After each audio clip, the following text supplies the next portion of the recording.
For months now, Democrats have been inching closer to bringing articles of impeachment against President Trump. And today, they finally made it official.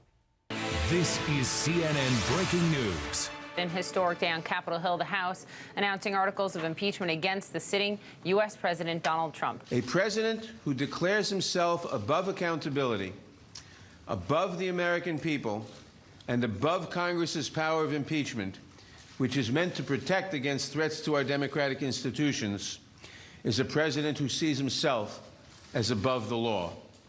We must be clear. No one, not even the president, is above the law. That's right. The Democrats have officially announced articles of impeachment to show that other than Steven Seagal, no one is above the law. And I know this sounds weird, but I'm actually proud of Donald Trump. Yeah, because he's getting impeached, but I didn't think he would make it 3 years. I'm not gonna lie. Like, Trump getting this far into his presidency without being impeached is a lot like when a dog accidentally drives a car into a tree. Yeah, the dog crashed, but he made it like 8 blocks. That's impressive. I don't even know how he put it into drive. He barely knows letters. Now, there was a big debate within the Democratic Party about how many articles of impeachment to bring against Donald Trump. But in the end, they decided to strike with surgical precision. President Trump now facing 2 charges as the top Democrats of the key committees stood together to announce it all this morning. Abuse of power and obstruction of Congress. Democrats have decided to narrow the scope of impeachment to the 2 articles of impeachment that they believe are the easiest to prove and backed up by the most evidence. Because we are operating in a universe where Republicans are challenging some of the most basic facts. Democrats want to make this case as airtight as possible. Yes, only 2 articles of impeachment: abuse of power and obstruction of Congress, which means the Democrats are showing a lot of restraint because, I mean, let's be honest, Trump has done enough crazy shit to merit 2,000 articles of impeachment.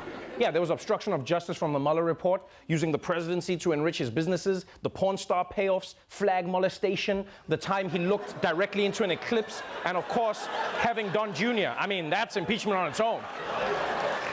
So, the good news for Trump is that he's only facing 2 charges.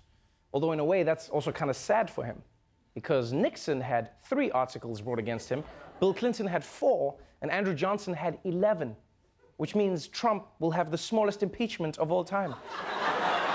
You know that's gonna make him insecure. He's gonna be like, it's not about the size of impeachment, it's about the friction of the conviction.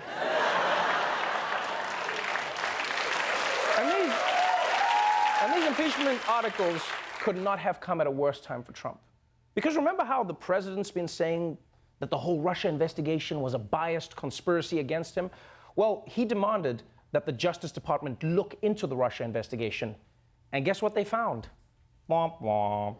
Tonight, the Inspector General's report finally out into the origins of the Russia investigation, and the report finding no anti-Trump bias. The Justice Department's Inspector General revealing there was no evidence of a witch hunt, determining the FBI had enough evidence to justify the probe at the height of the election. But the Inspector General says FBI officials made serious errors and omissions in applying for surveillance warrants to monitor the communications of a Trump campaign associate, Carter Page. Despite Trump's mocking of FBI agents he says were using the Russia probe to defeat him, the report found an agent who messaged another after Trump won the White House that he was so elated with the election, it was like watching a Super Bowl comeback.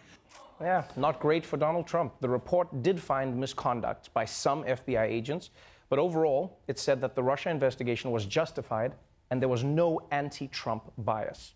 So for Trump, this is weird because it was a little bit of what he wanted, but a lot of what he definitely didn't want. It's almost like he opened his presents on Christmas morning and he got the VR headset he was hoping for, but it only plays videos of his grandparents having sex. Yeah, that's disappointing. It's also weird that they make that game in the first place. I mean, still more fun than the Jesus game, I'll tell you that much.